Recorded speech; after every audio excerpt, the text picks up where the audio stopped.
बच्चों, कैसे हो आप लोग का स्वागत है मेरे प्यारे से चैनल स्टडी क्लब 24x7 में। और आज मैं बहुत ही इंपॉर्टेंट टॉपिक कराने वाला हूं कि अगर एग्जाम में अगर ये आया तो मैं दावे से कहता हूं 90% बच्चे गलत करेंगे, क्योंकि ये टॉपिक का आपने बिल्कुल भी प्रैक्टिस नहीं की होगी। और ये टॉपिक किससे है? तो ये टॉपिक है आपका डिजुलेशन ऑफ पार्टनरशिप से।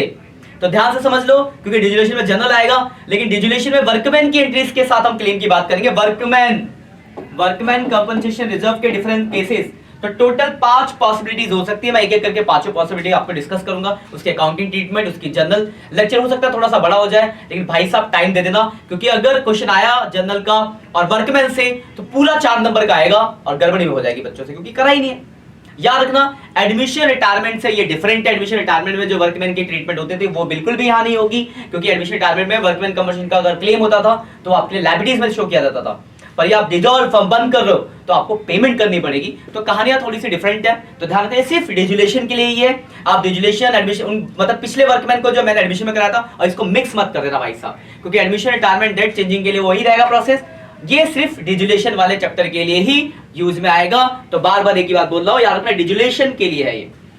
तो पहला केस क्या हो सकता है? तो ध्यान से एक एक करके सारे केस देखना। पहला केस, मान लो हम क्वेश्चन लेके चलते हैं कि एक्स वाई पार्टनर 1:1 का रेशियो है, ठीक है, डिसॉल्व कर रहे हैं। पहला केस है केस फर्स्ट। सिर्फ आपके पास वर्कमैन कंपनसेशन रिजर्व दिया है, मान लो 10,000 का बैलेंस शीट में, जो बैलेंस शीट क्वेश्चन होती है ना, उसमें आपको सिर्फ रिजर्व दिया है। बता आपके क्वेश्चन में सिर्फ आपके पास अगर रिजर्व हो तो क्या करोगे?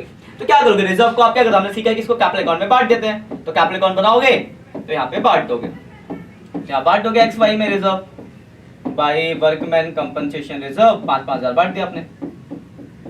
तो अगर सिर्फ रिजर्व आपकी बैलेंस शीट में पुरानी वाली, तो आप उसको बांट दोगे तो एंट्री क्या होगी? तो आप समझ गए, एंट्री होगी workman compensation reserve to X capital और to Y capital.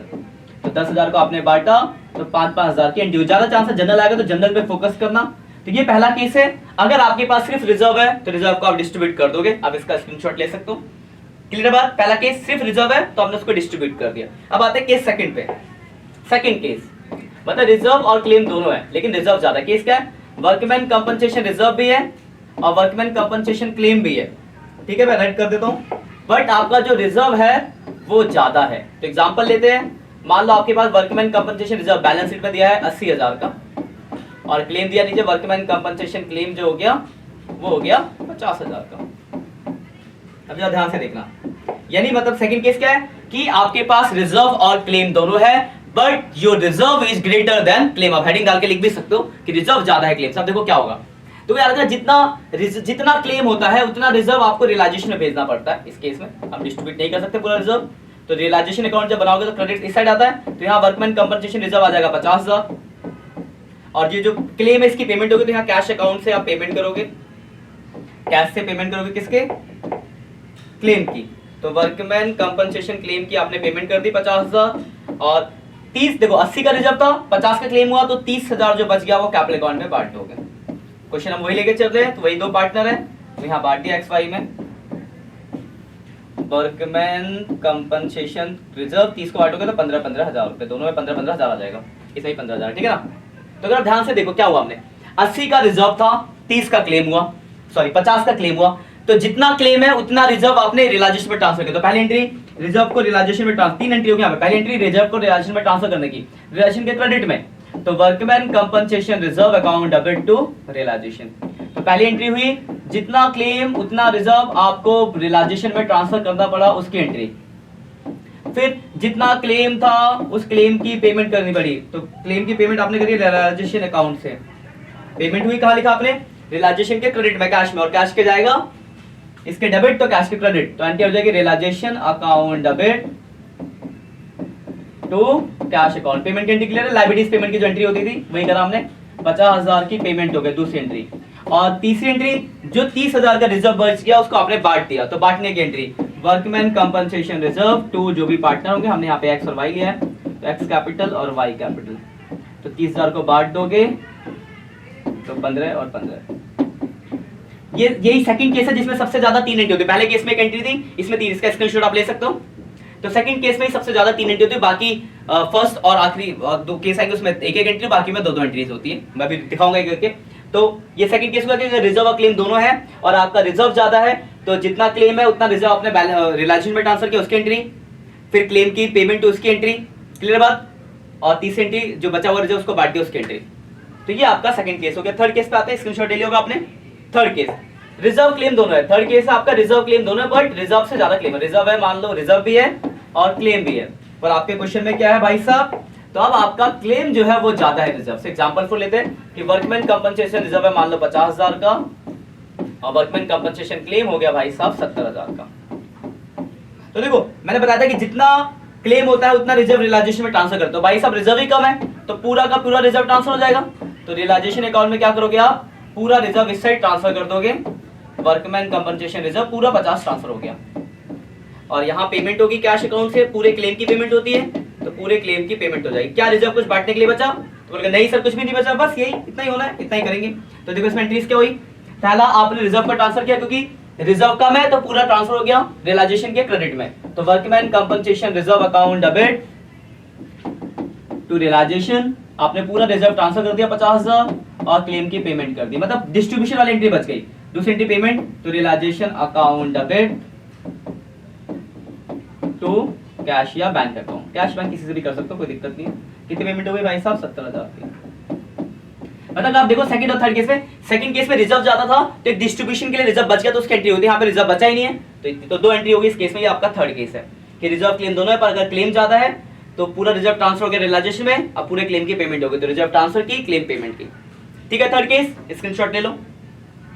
Fourth case की बात करते हैं, दोनों बराबर है। मान लो वर्कमैन कंपनसेशन रिजर्व और वर्कमैन कंपनसेशन क्लेम दोनों ही इक्वल है।